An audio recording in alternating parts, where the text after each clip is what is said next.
ලෝකයේ විශ්ව තාක්ෂණය සොයාගෙන යන සියලු දෙනාම සාදරයෙන් පිළිගන්නවා. මේ වෙනකොට තුන්වන ලෝක යුද්ධයකට මාන බලමින් ඉන්න මැද පෙරදිග නායකයෝ ඉතා අවධානයෙන් ඉරාන ඊශ්‍රායල් යුද්ධය දිහා බලාගෙනයි ඉන්නේ. පසුගිය කාලය පුරාම ඊශ්‍රායලය ගාසා තීරයේ දරුණු සටන් පවත්වමින් තමන්ගේ අනසක පතුරවමින් හිටියා. නමුත් මේ වෙනකොට ඊශ්‍රායලයේ අවධානය ඉරාන සටන් වලට යොමු වෙලා තියෙනවා. දින කිහිපයක් පුරාවටම දෙරට අතර ඇවිලෙමින් යන ගිනිදැල් හේතුවෙන් දේපල ගණනාවක් ජීවිත ගණනාවක් නැති වෙමින් යනවා. මේ විදියට දෙරට අතර ගැටුම් නිර්මාණය වීමේ හේතු විදියට ජාත්‍යන්තර තොරතුරු වගේම රාජ්‍ය නායකයන්ගේ අදහස් අනුව පේන්න තියෙන්නේ න්‍යෂ්ටිකවි පිළිබඳව. ඉරානීය න්‍යෂ්ටිකවි තබා ගැනීම නතර කිරීම ඊශ්‍රායලයේ ප්‍රධානම අරමුණ වෙලා තියෙනවා. මේ විදියට න්‍යෂ්ටිකවි ළඟ තබා ගැනීමෙන් තමන්ගේ රටට හානියක් වෙන්න පුළුවන් කියන බයෙන් ඔවුන් මේ සටන් පවත්වාගෙන යනවා. කොහොම වුණත් න්‍යෂ්ටිකවි ළඟ තියාගෙන ඉන්න ලෝකයේ පළමු හෝ අවසන් රට බවට ඉරානය කිසිසේත්ම පත් වෙන්නේ නැහැ. විශ්ව තාක්ෂණය අපි මේ න්‍යෂ්ටිකවි බලයන් පවත්වාගෙන යන රටවල් 9ක් ගැනයි අද තොරතුරු හෙළිදරව් කරන්න සූදානම් වෙන්නේ. මේ ගැන මුලින්දම කතා කරන්න කලින් ඔයාලගේ වටිනා සබ්ස්ක්‍රයිබ් එකත් එකතු කරන්න අමතක කරන්න එපා. අංක 1 ඇමරිකාව 2025 වසර වෙනකොට එක්සත් ජනපදයේ සතුව 5177ක් පමණ න්‍යෂ්ටිකවි ප්‍රමාණයක් තියෙනවා. ඒ වාගෙන් 3700ක් පමණ ක්‍රියාකාරී තත්ත්වයේ පවතිනවා. මේවා ඕනෑම වෙලාවක භාවිතා කරන්න සූදානම් කරලායි තියෙන්නේ. මේ වෙනකොට මේ අවි වලින් 1477ක් පැරණි වෙනවා වගේම ඒවා භාවිතයෙන් ඉවත් කරන්නත් සූදානමින් ඉන්නවා. 1945 දී දෙවන ලෝක යුද්ධ සමයේදී නිව් මෙක්සිකෝවේ තිත්‍ර පරීක්ෂණය සිද්ධ කරලා න්‍යෂ්ටික බෝම්බයක් නිර්මාණය කරගෙන අත්අදා බැලූ පළමු රට බවට එක්සත් ජනපදයේ පත් වෙනවා. එක්සත් ජනපද න්‍යෂ්ටික බෝම්බ භූගත සිලෝස්කයන් නලතුල ගබඩා කරලා තියෙනවා. ඊට අමතරව මිනෝට් සහ වයිට්මන් වැනි ගුවන් හමුදා කඳවුරු සහ සම්මේලන වලත් මේ න්‍යෂ්ටිකවි ගබඩා කරලා තියෙනවා. විශේෂයෙන් ජර්මනිය, බෙල්ජියම, ඉතාලිය, නෙදර්ලන්තය සහ තුර්කිය රටවල් වලත් නේටෝගේ උසම යටතේ එක්සත් ජනපදය න්‍යෂ්ටිකවි කිහිපයක් තබාගෙන ඉන්නවා. එක්සත් ජනපදය න්‍යෂ්ටික ත්‍ත්වයක් භාවිතා කරනවා. මේකෙන් අදහස් කරන්නේ ගොඩබිම මුහුද සහ ගුවනින් න්‍යෂ්ටිකවි දියත් කරන්න පුළුවන් බව. අංක 2 රුසියාව.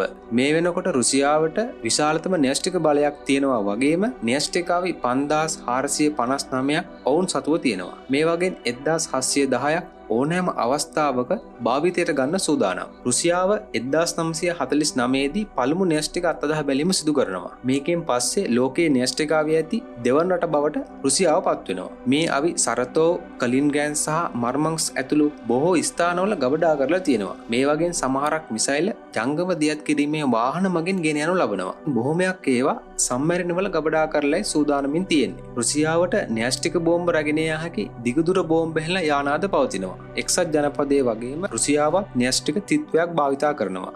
අද දවස වෙනකොට රුසියාව තමන්ගේ ආයුධ නවීකරණය කරමින් වේගයෙන් හා දුර ගමන් කරන නව මිසයිල් එකතු කරමින් ඉන්නවා. අංක 3 චීනය. මෑත වසරදී චීනය තමන්ගේ න්‍යෂ්ටිකවි වේගෙන් වර්ධනය කරන්න පෙළඹිලා තියෙනවා. චීනයේ මේ වෙනකොට 600ක න්‍යෂ්ටික බෝම්බ ප්‍රමාණයක් තියෙනවා. 1964 වසරේදී ලොප්නූර් පරීක්ෂණ ස්ථානයේ පළමු පරීක්ෂණය චීනයේ විද්‍යාඥයන් සිදු කරනවා. චීනයේ මේ පරීක්ෂණ වලින් පස්සේ නිර්මාණය කරගන්න බොහෝ ආයුධ, ගන්සු, සියන්ජෑන් වැනි ස්ථානවල භූගත උමන් මාර්ගවල සැඟවීමට ක්‍රියාමාර්ග ගෙන තියෙනවා. කොහොමුණත් මේ අවි ගැන චීනයේ ප්‍රකාශය වෙන්නේ තමන් කිසිවිටකත් පළමුව න්‍යෂ්ටිකවි භාවිතා නොකරන බවයි. අංක 4 එක්සත් රාජධානිය. මේ වෙනකොට එක්සත් රාජධානිය සතුව න්‍යෂ්ටික බෝම්බ 225ක ප්‍රමාණයක් තියෙනවා. ඔවුන් පළමු න්‍යෂ්ටිකවිය 1952 දී ඕස්ට්‍රේලියාව ආසන්න මුහුදේ අත්අදා බලනවා. අද වෙනකොට එක්සත් රාජධානියේ සියලුම න්‍යෂ්ටිකවි රැගෙන යන්නේ සම්මැරෙන වලින්. මේවා ස්කොට්ලන්තයේ ෆැස්ලෙන් නාවික කඳවුර යටතේ පවතිනවා. එක්සත් රාජධානිය සතුව තියෙන සම්මැරෙන හතරෙන් එකක් ඕනෑම වෙලාවක සූදානම්ව සිටමින් මුහුදේ ගමන් කරනවා. එක්සත් රාජධානියේ මේ පද්ධතිය අකණ්ඩ මුහුදු බාධක ලෙස හැඳින්වෙනවා. කොහොමුණත් මොනියම්මෝ වෙලාවකවත් න්‍යෂ්ටික බෝම්බ රැගෙන යාමට ගොඩබිම් මිසයිල් හෝ ගුවන් යාන ඔවුන් භාවිතා කරන්නේ නැහැ. අංක 5 ප්‍රංශය. ප්‍රංශයේ 290ක න්‍යෂ්ටික බෝම්බ ප්‍රමාණයක් තියෙනවා. 1960 දී එවකට ප්‍රංශ යටත් විසිතියක් වුණ ඇල්ජීරියානු කාන්තාරයේ න්‍යෂ්ටික බෝම්බයක් අත්අදා බැලීම සිදු කරන්නට වුණා. අද වෙනකොට ප්‍රංශයේ න්‍යෂ්ටිකවි දියත් කරනු ලබන්නේ සම්මැරීන වලින්. ඒ වගේ මේ සඳහා ඔවුන්ට ප්‍රහාරක ජෙට් යන යොදා ගන්නත් පුළුවන්. ලොන්ගිව් සම්මැරීන කඳවුර මේ අවි ගබඩා කරගෙන පවත්වාගෙන යනවා. ප්‍රංශය තමන්ගේ න්‍යෂ්ටිකවි සම්පූර්ණ ජාතික පාලනය යටතේ තබා ගැනීමට ක්‍රියාමාර්ග ගෙන තියෙනවා. මේ හින්දා නේටෝ සංවිධානයට කිසිදු අතපෙවීමක් කරන්න බැරිවීම ඔවුන්ට ස්වාධීන වීමට හොඳම අවස්ථාවක් විදිහට හඳුන්වන්න පුළුවන්. අංක 6 ඉන්දියාව. ඉන්දියාවේ න්‍යෂ්ටිකාවි 180ක ප්‍රමාණයක් තියෙනවා. ඔවුන් තමන්ගේ පළමු පරීක්ෂණය 1974 රාජස්ථානයේ සිදු කරන්නට යෙදුණා. ඉන්දියාව රාජස්ථාන් සහ ආන්ධ්‍රා ප්‍රදේශ ඇතුළු විවිධ ස්ථානවල සිය න්‍යෂ්ටික බෝම්බ තබා ගන්නවා. ඉන්දියාවට මිසයිල, ගුවන් යානා සහ සම්මරණ වලින් න්‍යෂ්ටික බෝම්බ දියත් කරන්න හැකියාවක් තියෙනවා. මේ න්‍යෂ්ටිකවි සම්බන්ධයෙන් ඉන්දියාවේ ප්‍රකාශය වෙන්නේ කිසිවෙකුත් තමන්ට පළමුව පහර දෙනතුරු න්‍යෂ්ටික බෝම්බ භාවිතා නොකරන බව. අංක 7 පාකිස්තානය. ඉන්දු පාකිස්තාන ගැටුව පාකිස්තානයට න්‍යෂ්ටික අපි නිපදවන්න ප්‍රධානතම හේතුවක් බවට පත් වුණා. පාකිස්තානයේ සතුව 170 සිට 180 දක්වා න්‍යෂ්ටික බෝම්බ තියෙනවා. මේ ප්‍රමාණය විද්‍යාඥයන් ඉක්මනින් 200 දක්වා ළඟා විය හැකි බව විශ්වාස කරනවා. ඉන්දියාවේ අත්අදහා බැලීම් වලින් පස්සේ 1998 දී පාකිස්තානය පළමු න්‍යෂ්ටික අත්අදහා බැලීම සිදු කළා. ප්‍රධාන වශයෙන් පංජාබ් සහ බලුකිස්තාන ප්‍රදේශයන්ගේ මේවා ගබඩා කර ඇති බව විශ්වාස කරනවා. පාකිස්තානයේ න්‍යෂ්ටික බෝම්බ දියත් කිරීමට මිසයිල්, ගුවන් යානා සහ කෙටදුරාවි භාවිතා කරන්න පුළුවන්කමක් තියෙනවා. මේ න්‍යෂ්ටික අවිවලින් ඕනෑම වෙලාවක සතුරාට ප්‍රහාර දියත් කරන්න ඔවුන් සූදානම් බව තරයේ ප්‍රකාශ කර සිටිනවා. අංක 8 ඊශ්‍රායලය.